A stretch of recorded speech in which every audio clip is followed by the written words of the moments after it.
Sabrina 90s comic, issue 16. Sabrina's polite enough to say that she hates to say it at first before insulting the taste of her salad. Hilda tells her to put more dressing on it. Sabrina's unhappy for no reason that she zapped up the stuff in the salad. Hilda says that she didn't have time to get to the supermarket, and Sabrina wishes that they grow food in the garden. Zelda insists that no one has time for a garden these days, but she and Hilda don't seem to have jobs in this comic that would give them more of a personality. And instead they always lounge around the house, so I'm forced to assume they sell antiques from their house to make money. They have all the time in the world to garden, and they'd be happier eating food that they grow themselves, as long as it tasted better. So how do they not have time? For anything? Sabrina explains that her mortal grandmother always grew food in the garden, so the whole salad was there for the picking. Hilda's stubbornly lazy, and Sabrina says she'll grow her own garden to show her how a fresh salad compares to a zapped one. It's only tasting worse zapped because Hilda doesn't know how a fresh salad tastes. So she can't think about it, I guess. What took Sabrina so long to do this? Morton shows faith in Sabrina, reasoning that his garden looks good and hers is just on the other side of the fence. Then Sabrina has to pull up weeds a few weeks later, and the few sprouts that did come up looked sad. She asks why her garden isn't as nice as Morton's, and Salem remarks, "I think he communicates with it on a vegetable level. He does have the brains of a cucumber." Then Ambrose teleports to Sabrina's home, asking her why she's so sad and calling himself her favorite cousin. I'm surprised he showed up again. That's a treat. I didn't think he'd care. She tells him why she's upset, and wonders if her aunts were right. Ambrose feels sorry for her, and Hilda wishes she could help. Then Morton has another soft side moment by giving Sabrina's garden a sprinkle of his secret homemade fertilizer that worked on his own garden. What's the catch? He accidentally splits the whole bag, and the next morning, Sabrina sees giant crops near her window. Hilda says that she inevitably put a spell on the garden, but she thinks it shouldn't have caused this. Zelda did the same thing, and Ambrose did too. Sabrina was lucky they waited this long. Then it turns out Morton's got an entire TV crew here, and a news reporter interviews Sabrina, and he calls her a dear sweet girl and takes credit for what happened. He wants to distribute his fertilizer to everyone in his garden club to test and share the good harvest. So we'll be letting everyone down because now their expectations will be impossibly high. He also hopes to get rich. Sabrina says to the reporter that she just wanted a fresh salad, showing how complicated magic can make her life. Then Hilda reads a newspaper article reporting that the mayor is declaring tomorrow to be Sabrina's giant salad day. Now they're going to have the best chefs in town prepare a salad with her vegetables. I guess the spy witches decided it was okay to not erase people's memories this time because there was some kind of scientific explanation for it. Though the minute anyone tested his fertilizer scientifically, they'd be forced to take action anyways because the science would prove the fertilizer wasn't doing this. So the spy witches are just postponing it to work on other things. Then later on, when the chefs cut the giant crops, one of them exclaims an outdated French phrase and they run away screaming because the growth spell worked on more of the vegetables. Even though that's all the witches wanted to grow faster. So they scream because of a giant worm and bug. A lot of people are going to have their memories erased because of this. I mean, you'd think Sabrina's family wouldn't be the only family of witches on the planet. You'd think the problems caused by other witches would make itself known too. And since it never does, it has to be because memories are being erased. A pest control guy sprays the giant worm and bug. And oh, it's not Immortal being surprisingly badass and useful. Instead, it's Ambrose. I guess that explains how he had more gas to spray than could possibly fit inside that sprayer. The mayor insists that they should take the giant crops to the dump because nobody would want to eat vegetables that had bugs in them. What a shame. Organic stuff belongs in the composter. They'll just release methane gas in a landfill. What an irresponsible mayor. Fortunately, people cheer for Morton instead of being mad at him. But then he sees wilted stalks, and he says that that's the same megadosage he put on Sabrina's garden, and it killed everyone's gardens in the garden club too. What did he think would happen? I heard that putting fertilizer on crops every day in real life would just burn out the soil, which is one of the reasons why Story of Seasons is unrealistic. Because it requires you to do that. So all those gardeners should have known better than to put the entire bag of fertilizer on anything. It's too bad Sabrina still doesn't have a fresh salad after all this. But it was a healthy dose of realism that Sabrina's garden sucked because she was new at it. And it made sense at all of her which relatives used magic to try to help her garden. Then the story ends with Morton being trapped outside while the garden club pelts him with vegetables. And Zelda and Hilda snark about it while Sabrina is just horrified. Then the next story starts with Sabrina being sneezed on by a clown who was offering her balloon animals. I'm pretty sure he would have faced away from her. Anybody would have. He at least apologizes and explains that he's allergic to drafts. Harvey lampshades his rudeness, and Sabrina somehow immediately forgives him like an all-loving hero because he didn't know he was going to sneeze, when it's so obvious he could have faced away from her. And he would have known he was going to sneeze, even if he would have a second to prepare. She immediately sneezes. I'm pretty sure she'd take longer than that to get sick. So is this a magical thing? She isn't able to go on the roller coaster, and for some reason, her sneeze turns into a clown. Wasn't she facing away from people? That's out of character. I guess she used magic to give Harvey a scientific explanation of his memories for why this happened. Because she ran away without returning him to normal, apparently. And she runs away again instead of turning these guys back to normal. The Spy Witches are going to have to erase a lot of memories to cover this up. That's the only way Sabrina would still have a normal life after the first issue. It's so ridiculous that Sabrina has this problem. The first story was way better. It's not like the clown who sneezed on her was explained to be magical. Zelda wants to take her to a family doctor in the other realm, and she keeps sneezing on her aunts in Salem when she could have easily faced away from them. Maybe part of the illness is that she sneezes too fast to avoid this happening. Her sneeze causes a skeleton model to come to life and thank her, saying that he hasn't looked this good in years. The doctor doesn't explain to her that clowns are magical by themselves, which wouldn't make sense anyways, because obviously it's a job mortals sign up for. It's not explained that the clown makeup is an inherently magical thing.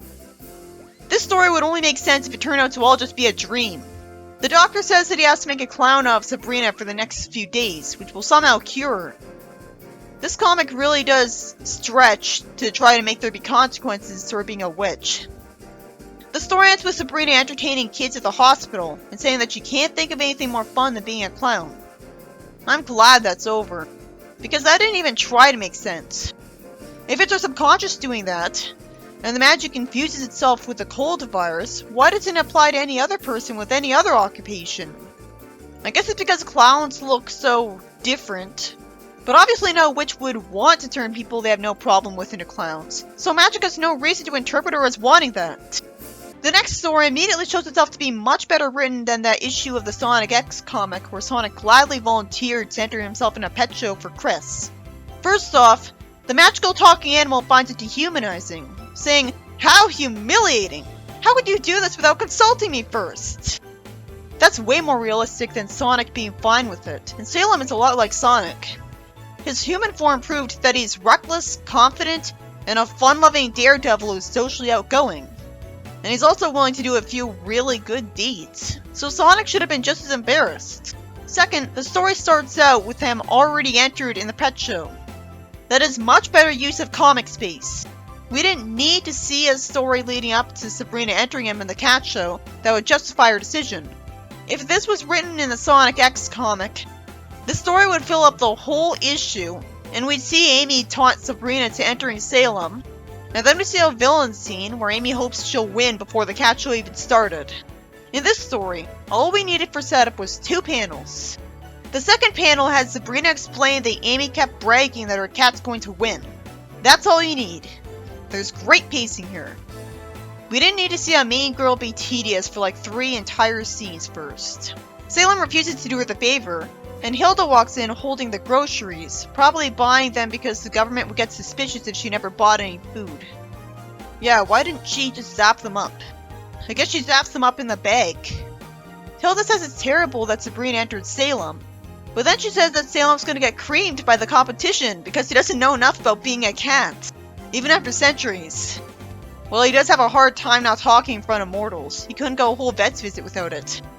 She should be saying that that's why she shouldn't enter Salem, because it'd be annoying having to constantly erase people's memories. This was funny because I thought she was gonna feel sorry for Salem. Hilda conjures up a perfect Persian cat, and gets rid of it because Salem changes his mind competitively. I hope she teleported the cat to a safe place instead of literally killing it with magic. And good, just as I was suspecting, Hilda was intentionally manipulating Salem. Then Salem idiotically considers making a speech for the talent competition. Fortunately, he's immediately convinced to balance books in a goldfish bowl on his head instead. He should know that he's not allowed to talk in front of people. But he didn't get punished for talking in front of Morton, so no wonder he thinks he's allowed to. Then Sabrina asks him if he's all cleaned up yet, and he tells her to give him a little privacy in the shower as he's wearing a shower cap and holding a brush. This is amusing enough to be worth seeing, even if it would have been faster if we immediately cut to the cat show after he agreed to it. What really is padding is Amy taunting Sabrina before the cat show at the cat show. Amy should have known Sabrina wasn't the one talking to her because Salem has a man's voice. Somehow, with cat vocal cords. I have a feeling human vocal cords would be too big to fit in a cat, so I wish I knew how this worked. I always assumed his human soul generates his voice with what little magic he's allowed to have. After all, a human brain wouldn't fit in a cat, so it's just his soul talking through it, telepathically. You'd think she'd question why Sabrina covered his mouth. Amy explains that her own cat comes from a long line of champions, and she says that from Salem's smell, she thinks it comes from a long line of garbage cans. She must be lying, because he just took a shower. It's been so long since Sabrina abused her magic on Amy that I was satisfied at seeing her use it on her, saying, "That does it! You've insulted my cat for the last time!" But it's also tense that she does this right in front of someone, who's clearly watching. And Salem says, "Go, girl!" Because she turns Amy into a mouse, all of the cats are distracted, except for Salem. So the judges immediately declare Salem the winner, bypassing the entire competition. Because I guess they're all desperate to go home quickly. Are they allowed to do this? We should have a thought bubble explaining that they're doing this to humor Sabrina because they're scared of her after seeing what she just did. That was the quickest pet show ever. You know what? I actually prefer the pet show in the Sonic X comic. Because more stuff happened there. We got to see Sonic tie up Eggman at super speed after Chris told him to save the world. Sonic asked the judge what particular subject he'd like him to talk about when asked to speak. And Bokun's order was to not hurt anyone, and he followed his order to the letter. Amy's shown Sabrina's first place trophy, and she complains that she can't remember any of the show. And her cat is biting her ankle because she still smells like a mouse. That cat must hate her then, if that's all it takes. High heels must suck to walk in. And also, why doesn't she pick up and carry the cat? Or even run away from it, instead of walking around and letting the cat bite her ankle? The first story was by Bill Gallagher, and was about Sabrina's vegetable garden getting a bunch of growth spells cast on it at once, and growing giant vegetables with giant bugs in it somehow. And Morton takes the credit for it because he dumped a bag of fertilizer on the garden. Just to get in trouble with his gardening club, because realistically, that actually just kills the gardens. Which teaches a valuable lesson. It was also realistic that Sabrina couldn't get a good garden going as a novice teenager. So she didn't have a successful garden at the end, making the audience even more jealous of her. Like, the audience would have been jealous of her if we saw that she cheated with magic to get 100% on her tests every time. The second story was ridiculous nonsense, not even bothering to explain why a clown sneezing on Sabrina will make her sneezes turn everyone to clowns. It really should have been explained as just a dream. It's also ridiculous that at no point does anyone aim their sneeze away from people. The final story is how you do a pet show comic story right. It immediately starts out with Sabrina revealing that she already entered Salem at the pet show and explaining right away why she did it. And Salem is realistically horrified at first, saying it's humiliating and Sabrina doesn't own him, and has to be convinced into it by Hilda appealing to his competitive side. And the pet show was gotten over with as fast as possible because Sabrina turned Amy into a mouse, and Salem was realistically well behaved. And while there was way too much padding with Amy taunting Sabrina, and there was no way that should have lasted way longer than the pet show itself, where nothing happened, at least the writer had the foresight to think that he should do more to justify Sabrina bullying Amy with her magic this time. While the pet show should have lasted longer, like actually started, and I wish it was explained that the judges were just desperate to get home faster. This is done way better than the Sonic X comic, because the pacing is much faster. And a pet show actually feels like it belongs in the Sabrina series because it has a cat.